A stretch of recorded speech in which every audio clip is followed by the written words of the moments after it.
by Maddison Miller, Mehta, Katerina, Lutz, and Ted Lee. Welcome to the Gilded Age. Today we will be walking you through the many aspects within the time period 1865 to 1900. This is when America moved to the city and was struggling to figure out what they should do with their great cities and what their great cities would do with them. By 1900, the United States population more than tripled. Nearly 40% of Americans were known as city dwellers, and as more and more people moved to the cities, not only was the United States affected, but the entire industrializing world was. European and American peasants were lured into cities for industrial jobs, which resulted in New York being the second largest city in the world. Cities all over the world doubled or tripled in size between 1850 and 1900. Transportation increased, including trolleys, buses, and subways. But unfortunately, due to the mass population growth, crime rates increased as well as poverty and poor sanitation.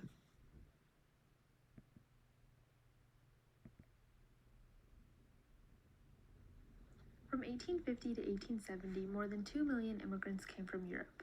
In 1880, the number of immigrants coming in jumped to 5 million people. The new immigrants were mainly from Southern and Eastern Europe. The reasons for leaving Europe were the older population was growing rapidly due to the abundant supply of food.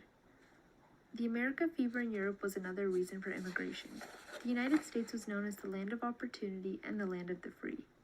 Lastly, many people suffered religious persecution. Immigrants left for the seaboard cities of the Atlantic coast. American industrialists wanted low-wage labor, railroads wanted buyers for land grants, states wanted more population, and steamship lines wanted more human cargo for their holds. When immigrants arrived in the United States, political machines supported immigrants by trading jobs and services on the city's payroll and providing housing, food, and clothing in exchange for votes. Middle-class reformers also established settlement houses in immigrant neighborhoods to help immigrants adjust and assimilate into American society by providing social services. During this time of high immigration, nativism also emerged. Nativists were worried by the high birth rate of immigrants and blamed immigrants for the degradation of urban government. Unionists disliked them for working for low wages and their doctrines of socialism, communism, and anarchism. Several restrictive laws were also passed against immigrants, including laws against undesirable persons, foreign workers under a contract, and Chinese immigration. Immigration also challenged Protestant churches while strengthening the Roman Catholic and Jewish faiths. By 1890, there were 150 different religious denominations.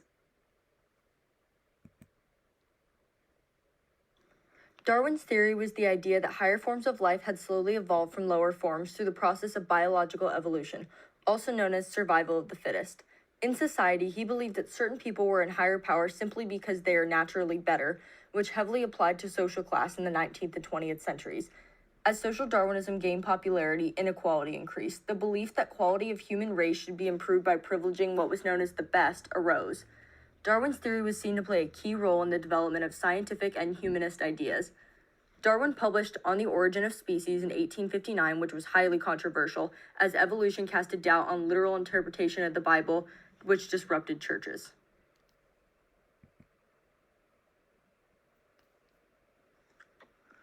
We can see the development of education post-war came a lot actually from the philanthropist mindset of the Gilded Age. It made it necessary for an education to be viable working under these captains of industry, and for the most part, these philanthropists promoted education with grants for colleges. We see examples with Andrew Carnegie and Carnegie Mellon, Leland Stanford and Stanford University, and Cornelius Vanderbilt and Vanderbilt University. The government also pushed for education, as we see with the Morrill Act of 1862 and Hatch Act of 1887, where federal funds and land grants were put in place for colleges. There was a small surge with African American education, with Booker T. Washington and Dr. Du Bois at the forefront. They were key in teaching African Americans and creating institutions, while showing a major difference between the lifestyle of Northern blacks compared to the Southern blacks still facing white oppression. With higher education came higher research goals.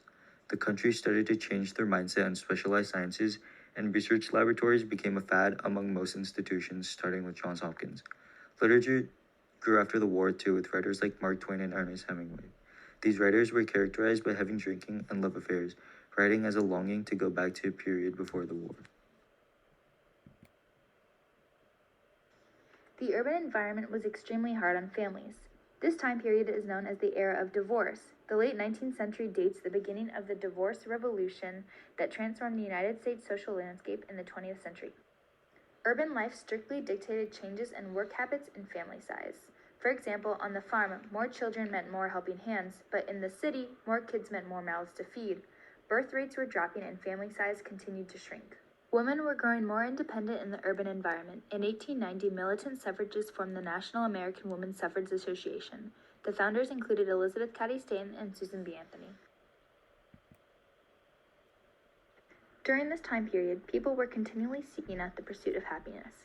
Different forms of entertainment, such as vaudeville, emerged, which was extremely popular during the 1880s and the 1890s, and the circus began to emerge. In addition, Wild West shows performed in 1883 were distinctly American, and baseball started to become a national pastime. Spectator sports rather than participative sports were exemplified during this era. In conclusion, many factors contributed to the growth of industrialization and expansion of future cities in America. Examples of these factors include immigration, expansion of education and literature, and arts and entertainment. By 1900, the American population was booming, and by the end of the century, the growth of cities made Americans more diverse and increasingly similar at the same time.